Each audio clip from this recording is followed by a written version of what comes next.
ओम अज्ञानतिमिरान्धस्य ज्ञानञ्जनशलाकया तस्मै श्री गुरुवे नमः। श्री चैतन्य मनोभीष्टं स्थापितं येन भूतले स्वयं रूप कदा मह्यं ददाति स्वपदान्तिकं वन्देऽहं श्रीगुरु श्रीयुतपदकमलं श्रीगुरून् वैष्णवाचम्।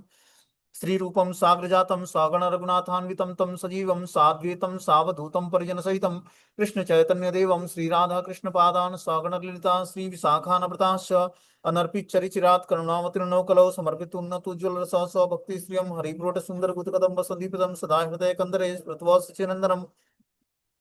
संसार दुःख जलदो पतितस्य कामा क्रोधादीनि क्रम करे कवलीकृतस्य दुर्वासना निगडितस्य निराश्रियस्य चैतन्य चंद्रमपि पदावलंबं चैतन्य चंद्रमं हृदि कुन्दम्बिकास्यं हृदयं विधि निजि चिंतन भृंगरंगे किंचापराधतिमिरन्निबिड्डुबुदुयं पादामृतं सदय पावेत् दुर्गतं मम आजानुलंबित भुजो कनकावदातो संकीर्तनेक पितरो कमलायताक्षो विश्वम्भरो द्विपरो युगधर्मपालो वंदे जगत्प्रियकरो करुणावतारो नमस्त्रय काल सत्याय जगन्नाथाय सुताय च सभृत्याय सपुत्राय सकलत्राय ते नमः।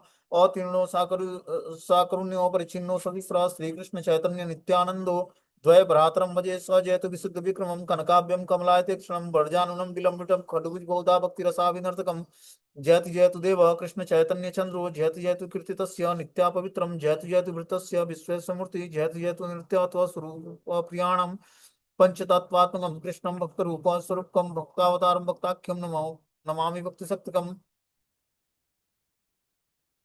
नमस्ते हलग्राम नमस्ते मुसलायुध नमस्ते रेवती कांत नमस्ते भक्तवत्सल नमस्ते बलिनाम श्रेष्ठ नमस्ते धरणीधर प्रलंबारे नमस्ते तु पाहिमाम कृष्ण पुरुष कृष्णाय वासुदेवाय देवकी नंदनाय च नंदगोप कुमाराय नमो नंदगोप कुमाराय गोविंदाय नमो नमः। संकर्षणाय नमस्ते नित्यानंदम नमस्तुभ्यं प्रेमानंद प्रदायते कलौकल्मस्य नाशाय जानवेपतये नमः। नमो महावदन्याय कृष्ण प्रेम प्रदायते कृष्णाय कृष्ण चैतन्यो नामे गौरति नमः। जय श्री कृष्ण चैतन्य प्रभु नित्यानंद श्री अद्वैत गदाधर श्रीवासादि श्री गौर भक्त वृंद। हरे कृष्णा कृष्ण कृष्णा हरे हरे हरे राम राम राम हरे हरे। तो हमारे साथ आप लोग रिपीट करिए। नित्यानंदम नमस्तुभ्यं प्रेमानंद प्रदायते कलौ कल्मस्य नाशाय जानवे पतये नमः। तो आज हम लोग नित्यानंद प्रभु का आविर्भाव तिथि के बारे में हम लोग सुनेंगे। आविर्भाव कैसे हुआ और किस तरह भगवान श्री चैतन्य महाप्रभु की कृपा से ये राढ़ देश में प्रकट होता है।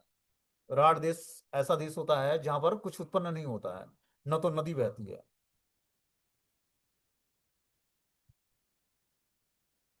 तो ये स्टोरी हम लोग श्री चैतन्य भागवत से सुनेंगे, जिसमें भगवान श्री नित्यानंद प्रभु के आविर्भाव का वर्णन श्रील वृंदावन दास ठाकुर जी करते हैं। बोलते हैं हड़ाई ओझाया नाम पिता माता पद्मावती एक चक्र नामे ग्राम गौड़ेश्वर तथी। जिनके पिता का नाम श्री हड़ाई ओझा और माता का नाम श्री पद्मावती देवी था, उनका आश्रय लेकर नित्यानंद प्रभु एक चक्र धाम में प्रकट हुए। बोलते हैं कि श्री नित्यानंद प्रभु शिशु अवस्था से ही सुस्थिर सुबुद्धि गुणवान थे, जिनका रूप लावण्य कोटि कामदेवों को भी जीतने वाला था। तो शुरुआत से ही, बचपन से ही बहुत ही सुस्थिर और सुबुद्धि मतलब और गुणवान थे। सुस्थिर मतलब बहुत ही स्थिर स्वभाव के थे, शुद्ध बुद्धि थी और गुणवान थे, जिनका रूप लावण्य कोटि कोटि कामदेवों को भी जीतने वाला था। बहुत ही सुंदर थे, मतलब हजारों कामदेवों को मात देने वाला इनका स्वरूप इतना सुंदर था। श्री नित्यानंद प्रभु के आविर्भाव से राढ़ देश में सब प्रकार से सुमंगल उदित हुआ और दुर्भिक्ष और दारिद्रता आदि दोष विदूर हो गए। तो राढ़ देश उसको बोलते हैं जहां पर कुछ न तो फल होता है, न फ्रूट होता है, न सब्जियां होती है, न फूल होता है, न ही नदी प्रवाहित होती है। लेकिन ऐसे जगह पर भगवान श्री चैतन्य महाप्रभु की कृपा से जितने भी महाप्रभु के सिद्ध पार्षद थे, ऐसे ऐसे जगहों पर, बंगाल के गांव में ऐसे ऐसे जगहों पर जन्म हुआ जहां पर बहुत ही दुर्भिक्षता फैली हुई थी और दारिद्रता था। लेकिन इन महान भक्तों के जन्म होने से वहां पर सब कुछ सुमंगल फैल गया। बता रहे श्री नित्यानंद प्रभु के आविर्भाव से राढ़ देश में सब प्रकार से सुमंगल उदित हुआ और दुर्भिक्ष और दारिद्रता आदि दोष विदूरित हो गए। जिस दिन नवद्वीप में श्री गौरचंद्र ने जन्म ग्रहण किया, उसी दिन श्री नित्यानंद प्रभु ने आनंद से राढ़ में रहते हुए हुंकार किया। तो महाप्रभु के से नित्यानंद प्रभु प्रभु जो है पहले प्रकट हो गए थे। और जिस दिन भगवान श्री गौरांग महाप्रभु का जन्म हुआ उसी दिन नित्यानंद प्रभु आनंद से राढ़ देश में क्या करते हैं, हुंकार लगाते हैं। उनको पता लग गया कि हमारे गौरांग महाप्रभु प्रकट हो गए हैं। श्री नित्यानंद प्रभु की हुंकार अनंत ब्रह्मांड में व्याप्त हो गई, जिससे सारा संसार ही मूर्छित हो गया। इतना तीव्र हुंकार उन्होंने भरा अपनी आवेश में आकर भगवान गौरांग महाप्रभु के प्राकट्य होने की तिथि पर, कि अनंत अनंत ब्रह्मांड में व्याप्त हो गया उनका हुंकार, जिससे सारा संसार जो है मूर्छित हो गया। कुछ लोगों ने कहा कि कहीं वज्रपात हुआ है, कुछ अन्य लोगों ने बड़ा भारी कोई उत्पात हुआ है, कुछ लोगों ने कहा कि इस शब्द का कारण समझ लिया कि यह गौड़ेश्वर गोसाई की गर्जना हुई है। तो नित्यानंद प्रभु को गौड़ेश्वर गोसाई कहा जाता था, मतलब गौड़ देश में ये गोसाई के नाम से जाने जाते थे, कि उन्होंने ये हुंकार भरा है। बोले गौड़ेश्वर गोसाई महाप्रभु के द्वितीय स्वरूप दामोदर स्वरूप अपने दोनों मित्र स्वरूप सनातन के साथ कृष्ण की उज्जवल मधुर रस सेवा के मालिक हैं। वे भी गौड़ेश्वर या गौड़ेश्वर कहलाते हैं, इसलिए नित्यानंद प्रभु ही गौड़ेश्वर गोस्वामी आख्यात से अभिहित हुए, कि गौड़ेश्वर गोस्वामी जो है नित्यानंद प्रभु को बोला जाता है। इस प्रकार सभी लोग अनेक प्रकार की बातें कहने लगे। विष्णु माया के कारण कोई नित्यानंद प्रभु को पहचान न पाया, कि भगवान की माया इतनी तीव्र थी कि कोई नित्यानंद प्रभु को ये नहीं पहचान पाया कि स्वयं ये भगवान है। उनको लोग गौड़ेश्वर गोस्वामी बोलते थे, कि गौड़ देश के ये गोस्वामी हैं। इस प्रकार अपने को छिपाकर नित्यानंद प्रभु बालकों के संग आनंद से खेल खेलते रहते थे। बाल्यावस्था में महाप्रभु नित्यानंद प्रभु क्या करते हैं, अपने आस पड़ोस के बालकों के साथ खेल खेलते हैं। शिशु गणेश संगे प्रभु यत क्रीड़ा करे, श्री कृष्ण कार्य बिना आर नाही स्फुरे। नित्यानंद प्रभु बालकों के साथ जितनी भी क्रीड़ा करते हैं, उनमें उनको श्री कृष्ण लीला के बिना कुछ भी स्फुरित न होता। बता रहे कि श्री नित्यानंद बलराम प्रभु सहचर शिशुओं के साथ जो क्रीड़ा करते हैं, उनके बीच में कभी कभी गोकुल लीला, कभी मथुरा लीला, कभी द्वारका लीला आदि का अभिनय करके अपने प्रभु गौर कृष्ण की इच्छा पूर्ति और लीलाओं में सहायता करते थे, ऐसा देखा जाता है। तो नित्यानंद प्रभु बाल्यावस्था में अपने आस पड़ोस के बालकों के साथ कभी भगवान कृष्ण की गोकुल लीला का, कभी मथुरा लीला का और कभी द्वारका लीलाओं का अभिनय करते हैं। और इस प्रकार गौर कृष्ण की इच्छा पूर्ति के लिए ये सब लीलाएं संपन्न करते हैं और प्रसन्नता का अनुभव करते हैं। देव सभा करे न मिलिया शिशुगण, पृथ्वी रूपे के करे निवेदन। फिर प्रभु सब बालकों के साथ मिलकर कभी देव सभा बनाते हैं और उनमें से कोई पृथ्वी रूप में निवेदन करने लगता, कि जिस तरह पृथ्वी पर जब संकट आता तो क्या होती, सारे देवता जो है एक साथ इकट्ठे होकर और ब्रह्मा जी के पास जाकर प्रार्थना करते हैं, और ब्रह्मा जी फिर भगवान के पास जाते हैं और प्रार्थना करते हैं। उसी तरह बता रहे हैं कि फिर प्रभु सब बालकों के साथ मिलकर देव सभा बनाते और उनमें से कोई पृथ्वी रूप में निवेदन करने लगता। तबे पृथ्वी लैया सबे नदी तीरे या शिशु गण मेली स्तुति करे उर्धराय। तब वे सब पृथ्वी को साथ लेकर नदी के किनारे पर जाते और मिलकर ऊंचे स्वर से प्रभु का स्तुति गान करने लगते हैं। इस प्रकार सभी लोग नित्यानंद प्रभु के साथ जाते हैं और नदी के किनारे जाकर सभी लोग उच्च स्वर से प्रभु की स्तुति करने लगते हैं। जैसे क्या होता है, जब पृथ्वी पर संकट आती तो पृथ्वी का गौ का रूप धारण करके और ब्रह्मा जी के पास जाती है, और ब्रह्मा जी सारे देवताओं को लेकर भगवान क्षीरोद साई विष्णु के पास जाते हैं और प्रार्थनाएं करते हैं, जो क्षीर सागर में भगवान विश्राम कर रहे होते हैं। और इस प्रकार क्षीरोद साई विष्णु से प्रार्थना करते हैं, और फिर वो बताते हैं कि मैं कृष्ण रूप में अवतरित होकर सृष्टि के पर असुरों का संहार करूंगा और फिर से जो है धर्म की स्थापना करूंगा। तो उसी का अभिनय करते ये तब वे सभी लोग पृथ्वी को साथ लेकर नदी के किनारे पर जाते हैं और मिलकर उच्च स्वर से प्रभु का स्तुति गान करते हैं। तो कोई जो है पृथ्वी बन जाता और नित्यानंद प्रभु जो है ब्रह्मा जी बन जाते। इस प्रकार सभी लोग मिलकर और नदी के किनारे, नदी को वो लोग समुद्र के रूप में देखते हैं और वहां पर उच्च स्वर से प्रभु का स्तुति गान करने लगते हैं। कौन शिशु लुकाइया ऊर्ध्व करी बोले, जन्म विवाह गिया आमी मथुरा गोकुल। कोई बालक छिपकर ऊंचे स्वर से कहता कि मैं मथुरा गोकुल में अवतीर्ण होऊंगा।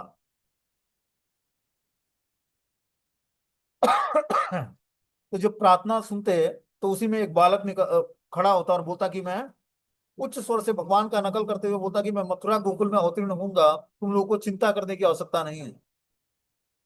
बता रहे कि राजवेश उन्मत्त दैत्यों की असंख्य सेना के प्रबल भार से आक्रांत होकर पृथ्वी ने ब्रह्मा की शरण ग्रहण की। अत्याचार खिन्नता भूमि ने गाय का रूप धारण करके अश्रुमुखी होकर करुण स्वर में क्रंदन करते करते ब्रह्मा के समीप उपस्थित होकर अपना दुख निवेदन करती है। उसको सुनकर रुद्र और देवताओं के साथ ब्रह्मा ने क्षीर समुद्र के तीर पर गमन किया और उस स्थान पर जाकर समाधिस्थ चित्त से पुरुष सूक्त और देव देव सनातन धर्म पुरुषोत्तम का अश्व पाठ किया। उस समय समाधि योग द्वारा आकाश मार्ग से उच्चारित वाणी श्रवण करके ब्रह्मा देवताओं से कहने लगे कि हे अमरगण, आप मेरे निकट भगवत वाक्य श्रवण करके जल्दी ही उस प्रकार का विधान करो। हमारे ज्ञापन के पूर्व ही भगवान पृथ्वी का ताप वृतांत जान चुके हैं। तुम अपने अपने अंश से यदुकुल में जन्म ग्रहण करो और सर्वेश्वर भगवान अपनी काल शक्ति के द्वारा पृथ्वी का भार हरण करके भूतल पर विचरण करेंगे। वही साक्षात परम पुरुष भगवान वसुदेव के गृह में जन्म ग्रहण करेंगे। इस प्रकार ये लीला अभिनय करते हैं कि जब पृथ्वी पर पापों का बोझ बढ़ने लगा तो पृथ्वी पाप के बोझ से बोझिल हो गई। उसने गौ का रूप धारण करके ब्रह्मा जी से जाकर प्रार्थना किया और ब्रह्मा जी सारे देवताओं और शिव जी को साथ लेकर समुद्र के तट पर जाते हैं और भगवान क्षीरोदसाई विष्णु से प्रार्थना करते हैं। पुरुष सूक्त मंत्रों का उच्चारण करके भगवान पुरुषोत्तम से प्रार्थना करते हैं और सत्य पाठ करते हैं। जब वो समाधि योग में लगते हैं तो आकाश मार्ग से उच्च वाणी में कुछ सुनने को मिलता है। ये बस ब्रह्मा जी को ही सुनाई देता है और ब्रह्मा जी उस आकाशवाणी को सुनकर सारे देवताओं को ढाढ़स बताते हैं कि आप लोग पृथ्वी पर जाकर यदुकुल में जन्म ग्रहण करो सारे देवता। और भगवान वसुदेव और देवकी को माध्यम बनाकर और वहां पर जल्द ही जन्म ग्रहण करने वाले हैं कृष्ण के रूप में। इस प्रकार नित्यानंद प्रभु अपने बालकों के साथ ये लीलाएं अभिनय करते हैं। कौन दिने निशा भागे शिशु गण लैया वासुदेव देवकीरा करा एना बिया। किसी दिन प्रभु रात्रि के समय बालकों को साथ लेकर वसुदेव और देवकी का विवाह कराते। फिर घोर अंधेरी रात्रि में एक बंदी गृह बनाकर जब श्री कृष्ण का जन्म कराते तो उस समय गांव का कोई भी व्यक्ति जागृत न रहता। तो इस तरह से सारे ये अभिनय करते। अब उस जिस रात्रि कोई व्यक्ति जब श्री कृष्ण जन्म जन्म लेते हैं उस रात्रि गांव का कोई भी व्यक्ति जागृत न रहा, सभी लोग सो गए।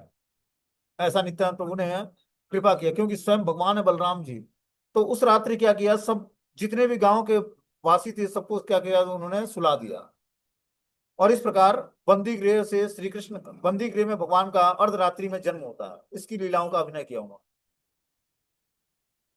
गोकुल नगर बनाकर पूर्व स्थान में श्री कृष्ण को वहां ले आए और महामाया बने हुए बालक को ले जाकर कंस के साथ वंचना किया। ये भी लीलाओं का अभिनय किया कि गोकुल में ले आकर श्री कृष्ण को रखते हैं और गोकुल से महामाया रूपी जो बालिका थी उसको ले जाकर कंस के साथ वंचना कराते हैं, बातचीत कराते हैं।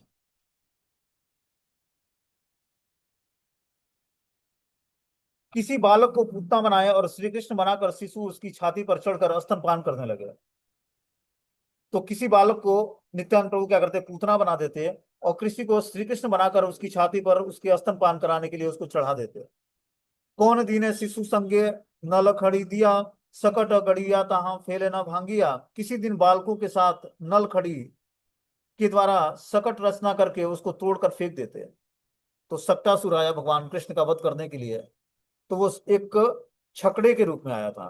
तो भगवान नित्यानंद प्रभु उस सरकंडे से क्या करते, एक नलखंडी बनाते। नलखंडी मतलब वो छकड़ा बनाते और उसको सक्टासुर का वध करते। इस प्रकार उसको सक्टासुर जो है को वध करके भगवान कृष्ण जिस तरह उस रथ को तोड़ देते हैं और सक्टासुर का वध हो जाता है, उसी तरह नित्यानंद प्रभु भी इस लीला का अभिनय करते हैं। निकटवर्ती जितने ग्वालों के घर थे प्रभु उस सभी को घर घर में बालकों के साथ जा जाकर अलक्षित रूप से चोरी करते रहते। तो जिस तरह भगवान श्री कृष्ण अपने आस पड़ोस के बालकों के साथ क्या करते, मक्खन चुराते, उसी तरह नित्यानंद प्रभु क्या करते, घरों में बालकों के साथ जा जाकर अलक्षित रूप से चोरी करते थे। तारे छाड़ी शिशु गण नाही आय घरे रात्रि दिने नित्यानंद संगति विहरे। श्री नित्यानंद को छोड़कर बालक अपने घर में नहीं जाते थे, रात दिन उनके साथ ही विहार करते रहते थे। तो कोई भी बालक जो नित्यानंद प्रभु के साथ में थे वो अपने घर नहीं जाते, रात दिन नित्यानंद प्रभु के साथ ही विहार करते। यहाँ र बालक तारा कुछु नाही बोले सब स्नेह करिया राखी न लैया कोले। जिस माता पिता के बालक हैं वो माता पिता भी कुछ न कहते, अभी तो सब स्नेह के साथ श्री नित्यानंद प्रभु को अपनी गोद में उठा लेते। तो सारे जितने भी बालक थे और जितने भी माताएं थी वो क्या करते, नित्यानंद प्रभु को बड़े ही प्यार करते और उनको गोद में उठा लेते। सबे बोले नाही देखी है ना दिव्य खेला, ये मने जानीला शिशु ये तो कृष्ण लीला। सभी लोग यही कहने लगते हैं कि हमने ऐसे दिव्य खेल कहीं नहीं देखा है, इस बालक ने कृष्ण की इतनी लीलाएं कैसे जान लिया। अभी वो बालक बाल्य अवस्था में थे और भगवान श्री कृष्ण की सारी लीलाएं उनको स्मरण थी, उस लीलाओं का अभिनय अपने सहपाठियों के साथ करते नित्यानंद प्रभु। कौन दीन पात्र कड़िया नाग गण, जले आय लैया सकल शिशुगण, छाप दिया पड़े कि अचेष्टा हैया, चैतन्य कराए पक्षे आपनी आसिया। किसी दिन श्री नित्यानंद प्रभु ने पत्तों से कालिया नाग बनाया और सब बालकों को सहित मिलकर उसे जल में ले गए। तो किसी दिन उन्होंने कालिया नाग का अभिनय किया और पत्तों से कालिया नाग को बनाया और सब बालकों को ले जाकर यमुना के जल में खड़ा कर देते हैं। वहां जाकर कोई बालक जल में कूदने से अचेत हो गया। बालक ने प्रभु ने बाद में प्रभु ने स्वयं जाकर उसको चेतना दिलाई। एक दिन बलराम को संग न लेकर कृष्ण के सखाओं के साथ कालिंदी तीर पर गमन किया। वहां पर ग्रीष्म ऋतु के ताप और पिपासा से पीड़ित होकर गौ और गोपालकों द्वारा सर्व विष दूषित कालिंदी का जल पान करने पर वे सब प्राण विहीन होकर जल में समीप गिर गए। योगेश्वर ईश्वर भगवान कृष्ण ने उन सबको उस अवस्था में देखकर अपनी अमृत वर्षणी दृश्य द्वारा पुनर्जीवित कर दिया। तो ये कृष्ण लीला में यह अभिनय हुआ कि एक दिन भगवान बलराम जी को अपने साथ नहीं ले जाते हैं और बस अपने सखाओं के साथ यमुना के तीर पर चले जाते हैं। वहां जाकर ग्रीष्म ऋतु के ताप से सबको जो है सब गोपालों को जितने भी बालक थे सबको प्यास लगती है। वो प्यास से पीड़ित होकर क्या करते हैं, उस कालिंदी जो यमुना का जल था उसको पीना शुरू करते हैं, जो कि कालिया सर्प के विष से दूषित जल था वो। और जैसे ही वो जल का पान करते हैं वैसे ही प्राण विहीन हो जाते हैं और जल में गिर जाते हैं।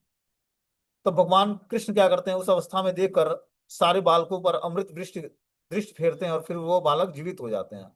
तो इस लीलाओं का भी अभिनय नित्यानंद प्रभु अपने बाल सखाओं के साथ करते हैं। कौन दीना ताल बने शिशु गण लैया, शिशु संगीत ताल खाए धेनु का मारिया। फिर किसी दिन ताल वन में बालकों को लेकर धेनुकासुर का वध करके बालकों के साथ ताल फल खाने की लीला करते हैं। बता रहा कि धेनुका मारिया मतलब धेनुकासुर का वध साधन करके भगवान श्री बलराम ने एक हाथ में उसे धेनुकासुर के दोनों पैरों को पकड़कर घुमाते हुए ताल वन के वृक्षों के ऊपर फेंकने से के पूर्व ही उसके जीवन प्राण हर लिए थे। इस लीलाओं का अभिनव करते हैं। बोलते हैं शिशु संगे गोष्ठ किया नाना क्रीड़ा करे, बक अग वत्सासुर करिया तहा मारे। इस प्रकार श्री नित्यानंद प्रभु बालकों के साथ गोष्ठ में जाकर किसी को बकासुर किसी को वत्सासुर बनाकर उसके वध आदि की अनेक लीलाएं प्रदर्शित करते हैं।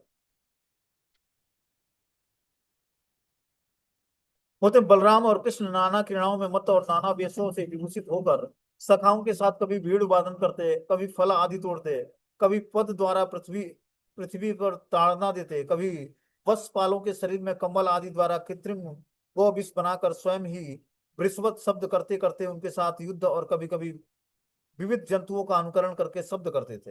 ये सारी लीलाएं नित्यानंद प्रभु भी किया करते थे।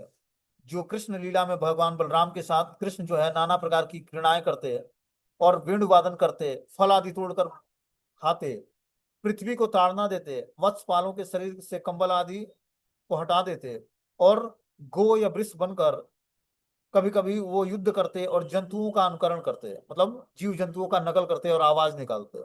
उन सारे का अभिनय जो है नित्यानंद प्रभु अपने बाल सखाओं के साथ करते हैं। साधुओं के पति श्री कृष्ण कंस सखा कभी बकासुर आ रहा यह देखकर दोनों हाथ में उसके दोनों चोचों को पकड़कर देवताओं को हर्षित करके बालकों के सामने ही उनको गांठहीन तृण की भांति अनायास ही चीर करके फेंक दिया था।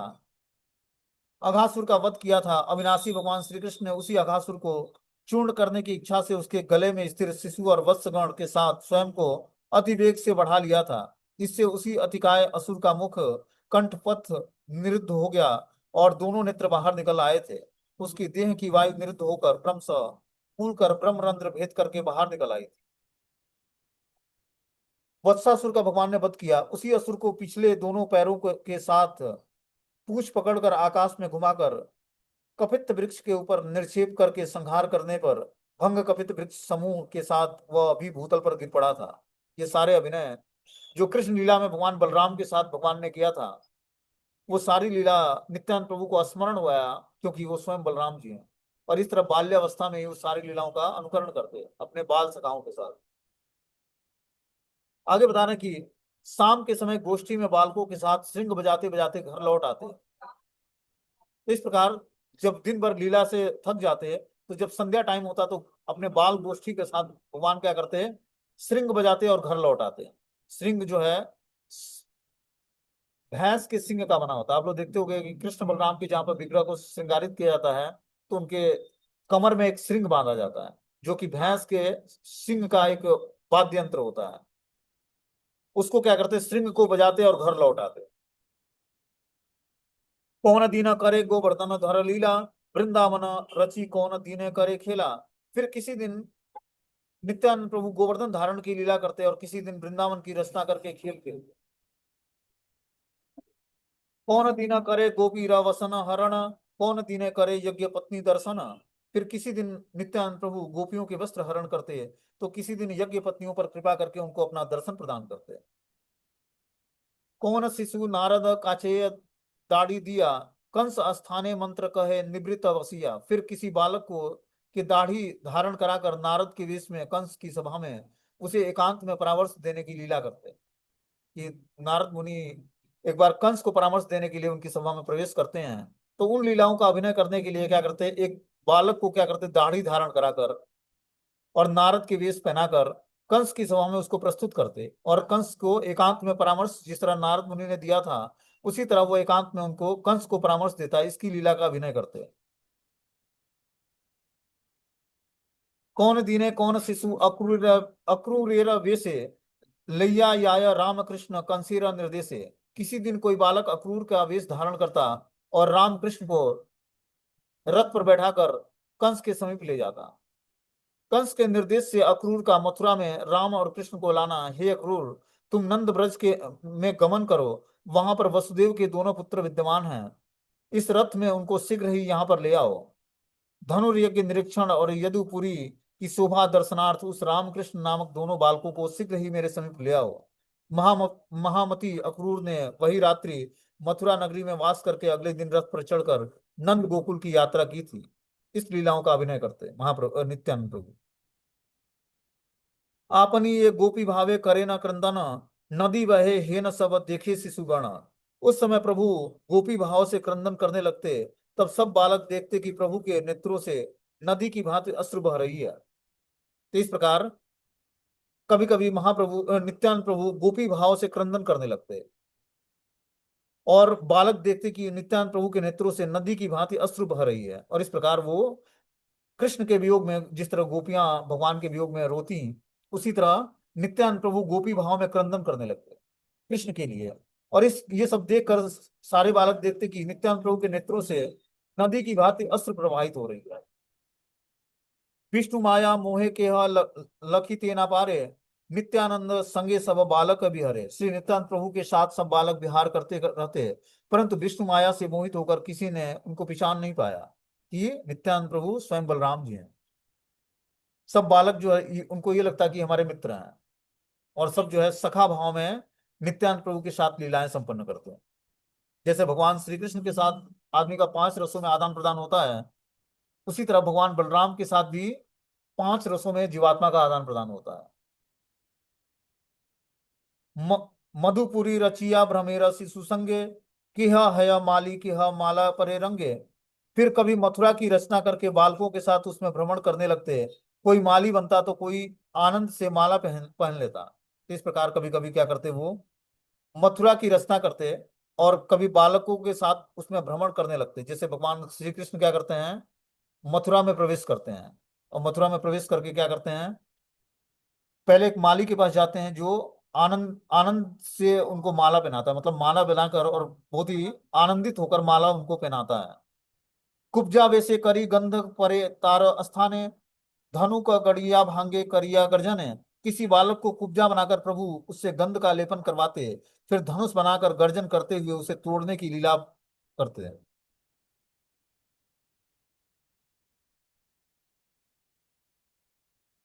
तो हम देखते हैं कि जो है जब भगवान मथुरा वृंदावन से मथुरा के लिए प्रस्थान करते हैं कृष्ण, तो जब मथुरा में प्रवेश करते हैं तो अक्रूर जी से बोलते हैं कि आप हमें बाहर ही उतार दीजिए, हम लोग मथुरा में प्रवेश हम लोग पैदल करेंगे।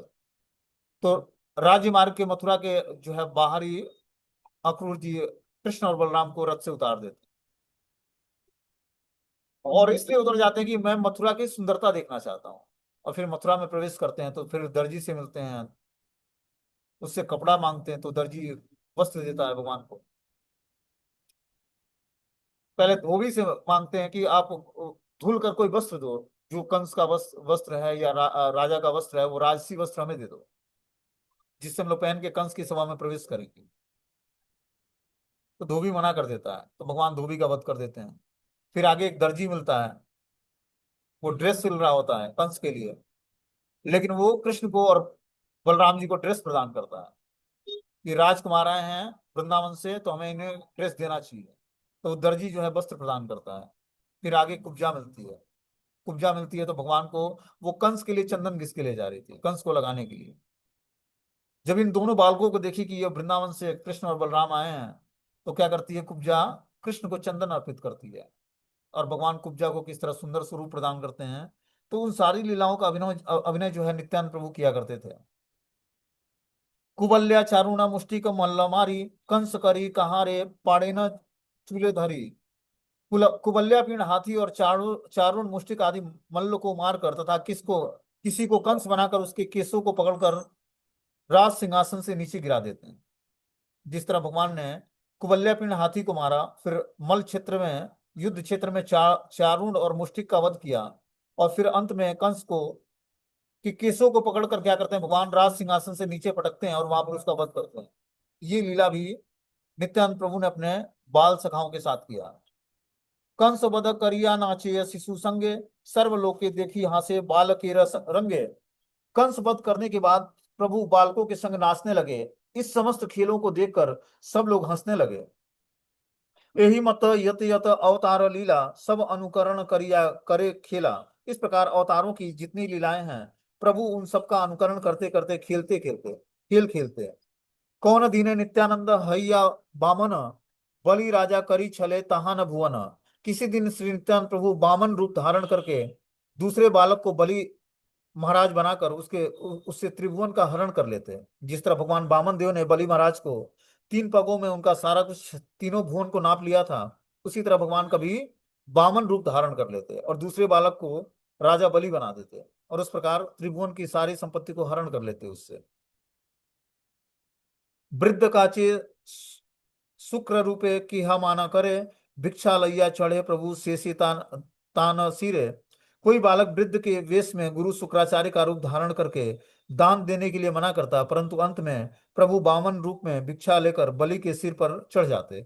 जिस तरह भगवान ने बटु ब्रह्मचारी का रूप बनकर बामन रूप धारण करके और बलि महाराज के सभा में प्रवेश करते हैं, और शुक्राचार्य उनको मना करते हैं कि ये विष्णु है और छल से सब कुछ ले लेगा। लेकिन उसके बाद भी बलि महाराज संकल्प के साथ क्या करते हैं, उनको 3 पग भूमि देने के लिए स्वीकार कर लेते हैं। और किस प्रकार भगवान 2 ही पग में सारा नाप लेते हैं, तीनों लोग।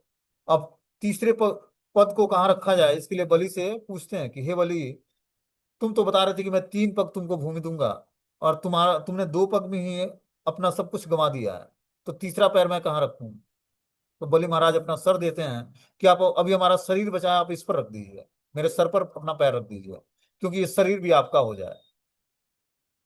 तो इस प्रकार उसका भी अभिनय करते हैं कि वामन रूप में भिक्षा लेकर बलि के सिर पर भगवान चढ़ जाते हैं। इस प्रकार बोलते हैं, कौन दीना नित्यानंद सेतु बंध करे, बानरेर रूप सब शिशु गण धरे। भेरेन डार गाछ काटी फेला एन जले, शिशु गण मेली जय रघुनाथ बोले। फिर किसी दिन श्री नित्यानंद प्रभु सेतु बंध लीला करते तो सभी बालक बानरों का रूप धारण कर लेते।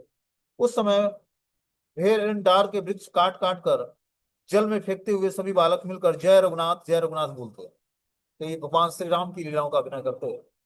जिस तरह भगवान श्री राम ने क्या किया, बानरों के साथ मिलकर सेतु बंध लीला किया, मतलब समुद्र पर पुल बांधा, उसी तरह भगवान क्या करते हैं, नित्यानंद प्रभु भी सेतु बंधन लीला का प्रदर्शन करते हैं, और सारे बालक बानरों का रूप धारण करते हैं। अब इस प्रकार समुद्र पर डूबा। श्री लक्ष्मण रूप प्रभु धरिया आपने, धनु धरि कोपे चले सुग्रीवेर स्थाने। आरे बानरा मोर प्रभु दुख पाए, प्राण ना लईमु यदि तबे झाट आए। माल्यवाना पर्वत मोर प्रभु पाए दुख, नारी गण लैया बेटा तुम्ही कर सुख। एक दिन श्री नित्यानंद प्रभु लक्ष्मण का रूप में धनुष धारण कर क्रोधित अवस्था में सुग्रीव के पास चले आए और कहा कि अरे बानरो, मेरे प्रभु श्री राम दुख पा रहे हैं, यदि तुम अति शीघ्र नहीं जाओगे तो मैं तुम्हारा प्राण। मेरे प्रभु माल्यवान पर्वत पर दुख पा रहे हैं और तुम स्त्रियों को लेकर सुख भोग रहे हो। तो ये सुग्रीव की लीला होती है श्री रामचंद्र के रूप में। जब भगवान क्या करते हैं, सुग्रीव से मित्रता कर लेते हैं कि सुग्रीव आगे जाकर जो है रावण के वध में हमारी सहायता करेगा। लेकिन सुग्रीव भगवान से मित्रता तो कर लेता है और भगवान की सहायता करने का वचन भी देता है, लेकिन भगवान से अपनी इच्छा भी पूर्ति कराता है। तो जब भगवान बलि को क्या बाली को मार देते हैं श्री राम जी, ठीक है ना, तो बाली क्या करता है कि बाली की मृत्यु हो जाती है, तो सुग्रीव जो है बाली की पत्नी तारा से विवाह कर देता है और तारा से विवाह करके वो स्त्रियों के सुख में भोग भोग विलास में वो भूल जाता कि मैंने भगवान श्री राम को वचन क्या दिया था। फिर लक्ष्मण जी को भगवान भेजते हैं और इस तरह से लक्ष्मण जी आते हैं और क्या करते हैं, फिर से सुग्रीव को याद दिलाते हैं कि तुमने भगवान को वचन क्या दिया था, तुम तो स्त्रियों के साथ भोग विलास में लग गए हो। इस तरह से सुग्रीव को याद आता है और ये अभिनय नित्यानंद प्रभु किया करते हैं अपने बाल मित्रों के साथ। कौन दिन क्रुद्ध हैया परशुराम मेरे, मोर दोषे नाही विप्र पलाह सत्वरे। परशुराम से कहते कि हे विप्र, शीघ्र भाग जाओ, मुझ पर दोषारोपण नहीं करो। परशुराम के प्रति श्री राघव की क्रोध आदि का अभिनय श्री नित्यानंद प्रभु करते, जिस तरह भगवान श्री राम पर क्रोधित हुए थे परशुराम जी, क्योंकि श्री राम ने शिव जी का धनुष तोड़ा था। इस कारण से परशुराम जी ने क्रोधित हुआ, क्योंकि परशुराम जी को ही भगवान शिव ने वो धनुष दिया था। और इसकी लीला भी नित्यानंद प्रभु संपन्न करते हैं। श्री लक्ष्मण के भाव में श्री नित्यानंद प्रभु ठीक उसी प्रकार हो जाते हैं जिस तरह जिसको सब बालक न समझकर आश्चर्य मानते हैं। बालक 5 बानरों का रूप धारण करके विचरण करने लगते हैं और प्रभु लक्ष्मण का रूप बनाकर उनके पूछते, अरे बानरो, तुम सब कौन हो जो यहाँ वन वन में घूम रहे हो? मुझे बताओ कि श्री रघुनाथ जी का सेवक कहाँ है। तो इस प्रकार कोई 5 बालक जो है बानर का रूप धारण कर लेते और स्वयं जो है नित्यानंद प्रभु लक्ष्मण का रूप धारण कर लेते और बानरों से पूछते कि तुम सब कौन हो और यहाँ वन में क्या क्यों घूम रहे हो? मुझे बताओ कि श्री राम जी का सेवक, मैं श्री राम जी का सेवक हूँ, इसलिए तुम लोग बताओ कि तुम लोग वन में क्यों घूम रहे हो? इस स्थान पर आवेश में और तुम लोग बानरों का वेश धारण करके इस भयानक जंगल में क्यों घूम रहे हो? मैं श्री राम का सेवक हूँ, इसलिए आप बताने का कष्ट करो। तारे बोले, हमारा बलिया भय बुझी, दिखाई श्री रामचंद्र लई पद धूली। वे सब बोले कि हम सब बाली के भय से इधर उधर घूम रहे हैं, आप हमें श्री राम के दर्शन करा दीजिए, हम उनकी चरण धूलि लेना चाहते हैं। उन सबको प्रभु अपने साथ ले आए और सबने श्री राम के चरण कमलों में दंडवत प्रणाम किया। इंद्रजीत बध लीला कौन दीना करे, कौन दीना अपन लक्ष्मण भावे हारे। अब आगे जो लीला करते हैं, फिर किसी दिन इंद्रजीत जो मेघनाथ था उसका लीला का अनुकरण करते हैं और किसी दिन लक्ष्मण के रूप में पराजित हो जाते हैं। जिससे मेघनाथ ने क्या किया था, लक्ष्मण को पराजित किया था, उसी तरह लक्ष्मण खुद बन जाते हैं और इंद्रजीत मतलब जो मेघनाथ था उसको एक बालक को बना देते हैं, उससे लीलाओं में उससे हार जाते हैं। विभीषण करिया आने न राम स्थाने, लंकेश्वर अभिषेक करे तहाने।